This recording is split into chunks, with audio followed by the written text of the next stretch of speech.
I like that introduction, short and sweet.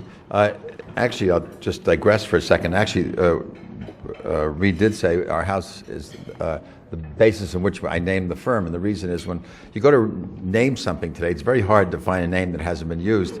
And when I started Graycroft, which was in 2006, everyone said, don't try to pick a street in New York. Every street is the name of a fund. Don't pick a street in East Hampton, Long Island, because all the financial guys are out there and they've all taken every name. And my son said, well, why don't you take the name of the house, which I did not name. The house was built in 1894, and it seemed like a pretty safe name. So I went to register the URL, graycroft.com, and it was taken, which I couldn't believe. And that's why our URL is graycroftpartners.com. So I tracked down who owned it, and there was a man a detective in a little town up in Maine, and it's a GoDaddy site, nothing's on it. And I called him up and said, I owned every other name with Graycroft on it. I'd be glad to give it to him if he would give us graycroft.com. And I said, we're starting the business. If you don't give it to me now, it's going to be too late. And he said, let me think about it. And I said, okay, I'll call you back. And I gave him a nice financial offer plus all the other names.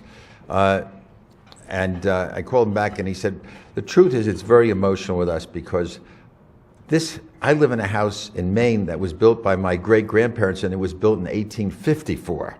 So I'm sorry, I can't give you the name.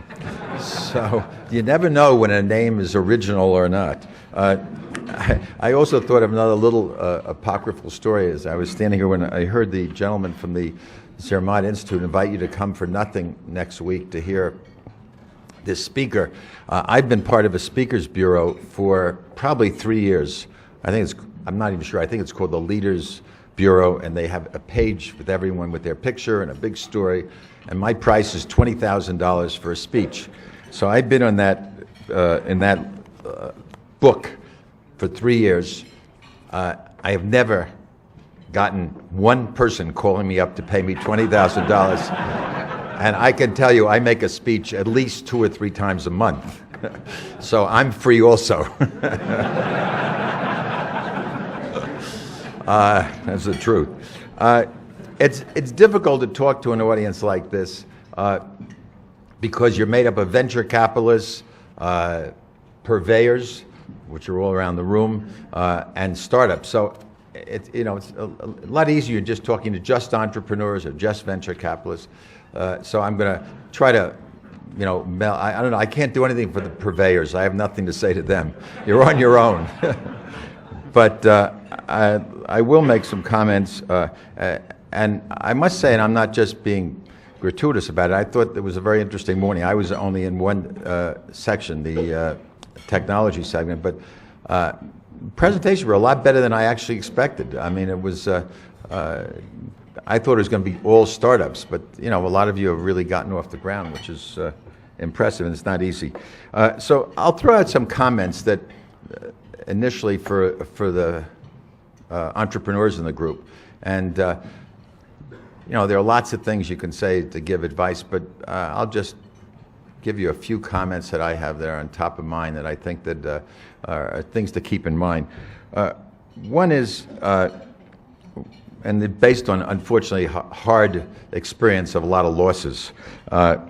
You don't learn as much from the successful one as you do from the ones that don't work. But first and foremost, I'd say know when you have a product or service that is good enough but not perfect.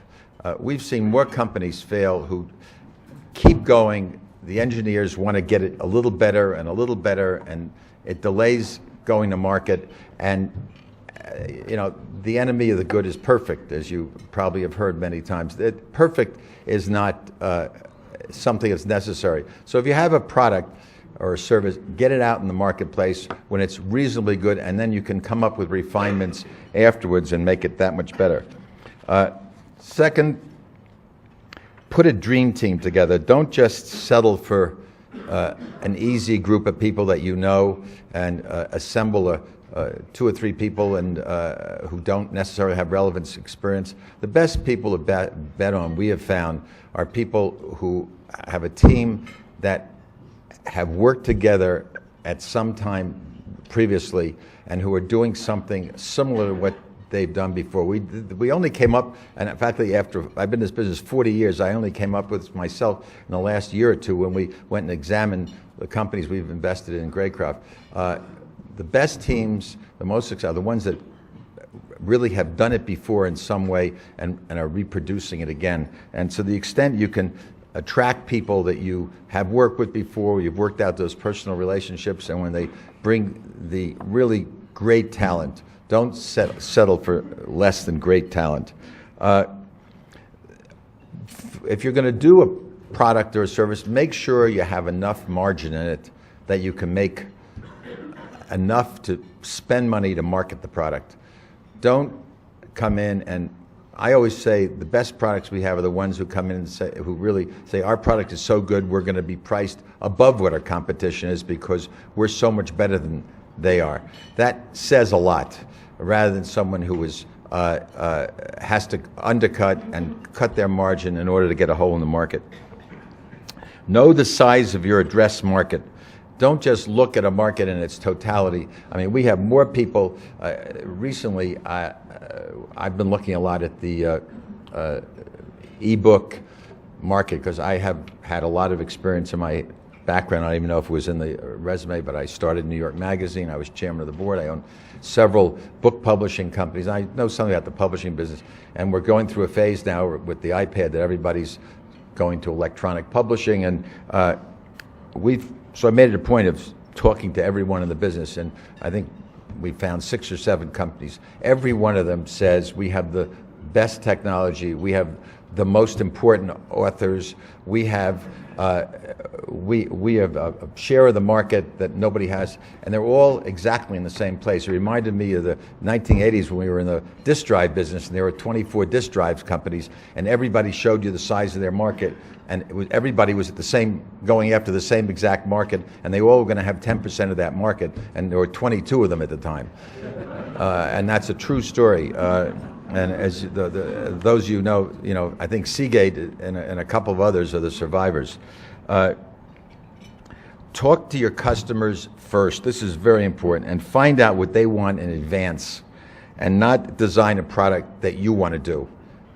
We see this time after time. People develop a product, and they really haven't gone out first and talked to the customers to find out what they really want. It seems simplistic, but it's really critical. Know whether you have a nice product in quotes, or a feature, as opposed to a company.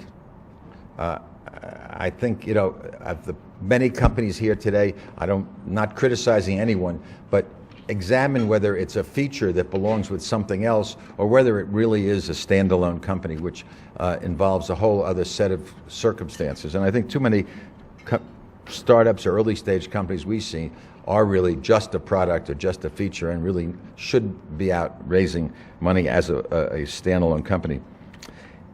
If you find out after you're on the market with the product for a reasonable amount of time, and you've done the preliminary search, as I said, to find out what the customer wants, and you've priced it appropriately, and you've brought it out, don't be so stubborn that you drown with the idea to prove that you were right and the market is wrong.